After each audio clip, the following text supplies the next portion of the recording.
గుండెల మీద చెయ్యేసుకొని దమ్ముగా, ధైర్యంగా కామెంట్ చేయండి. వీళ్ళిద్దరిలో ఎవరు నిజాయితీ గల నాయకుడు? పవన్ కళ్యాణ్ అయితే పవన్ కళ్యాణ్ అని, జగన్ అయితే జగన్ అని కామెంట్ చేయండి. ధైర్యంగా, దమ్ముగా ఏపీ ప్రజలు ఏమనుకుంటున్నారు వీళ్ళిద్దరి గురించి అనేది ఒక్క కామెంట్‌తో తేలిపోవాలి. కామెంట్ సెక్షన్ చూస్తే ఆంధ్రప్రదేశ్ ప్రజల యొక్క నాడి తెలియాలి.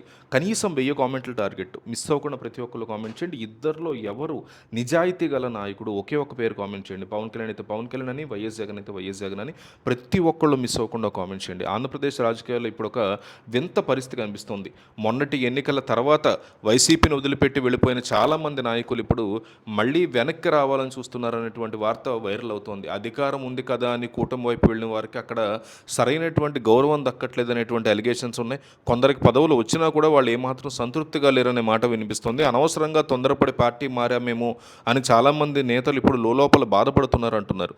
ఈ పరిస్థితుల్లో ఫస్ట్ పేరు బాలినేని శ్రీనివాసరెడ్డి పేరు వినిపిస్తోంది. జగన్మోహన్ రెడ్డికి అత్యంత సన్నిహితుడిగా ఉన్నటువంటి ఈయన ఎన్నికల తర్వాత జనసేనలో చేరారు.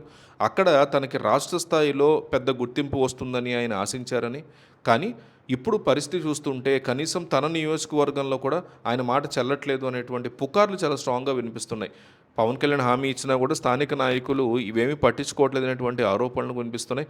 అయితే బాలినేని శ్రీనివాసరెడ్డి యొక్క అనుచరులను మేము దీని గురించి ఫోన్ చేసి కనుక్కుంటే అట్లాంటిది ఏమీ లేదు, అంతా ఒక పుకారు తప్ప ఇంకేమీ కాదని కూడా వాళ్ళు తీసి పక్కన పెట్టేశారు.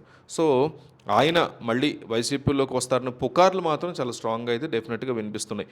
రాజకీయాల్లో ఎప్పుడు ఏం జరుగుతుందో చెప్పలేను మనం ఎవరం కూడా. గతంలో కూటమికి వెళ్ళిపోయినటువంటి ఆళనాని పరిస్థితి కూడా ఉంది. వైసీపీలో ఉన్నప్పుడు ఆయనకి చాలా ప్రాధాన్యత ఉండేదంటారు.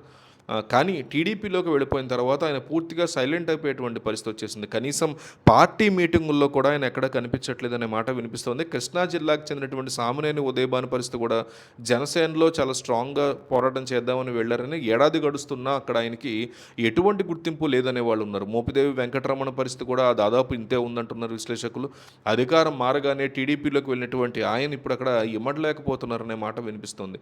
అటు వైసీపీ వ్యక్తిగా ఉండలేక, ఇటు టీడీపీలో గుర్తింపు లేక మధ్యలో ఆయన చిక్కుకుపోయారనే పుకార్లు కూడా ఉన్నాయి. జంగా కృష్ణమూర్తికి వైసీపీలో ఉన్నప్పుడు వైసీపీలో ఎమ్మెల్సీ పదవి ఇచ్చి ఎంతో గౌరవించారు. ఆయన కూడా పార్టీ మారి ఇప్పుడు అసంతృప్తితో ఉన్నారనేటువంటి వ్యాఖ్యలు వినిపిస్తున్నాయి. అవంతి శ్రీనివాస్, గ్రంథి శ్రీనివాస్ లాంటి నేతలు కూడా వైసీపీ వైపు మళ్ళీ మొగ్గు చూపిస్తున్నారనేటువంటి వార్తలు వస్తున్నాయి.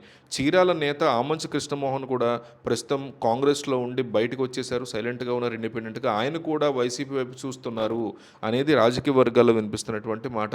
ఈ ఎన్నికలకు ఇంకా 3 సంవత్సరాల సమయం ఉన్నా కూడా ఇన్ని మార్పులు రావడం అనేది చాలా ఆశ్చర్యకరంగా ఉందంటున్నారు. సాధారణంగా ఎన్నికలకు కొంచెం ముందు నాయకులు పార్టీ మారిపోతూ ఉంటారు. కానీ కూటమి ప్రభుత్వం వచ్చిన కొద్ది రోజుల్లోనే నేతలు మళ్ళీ వైసీపీ వైపు చూడడం గమనార్హం కదా అంటున్నారు.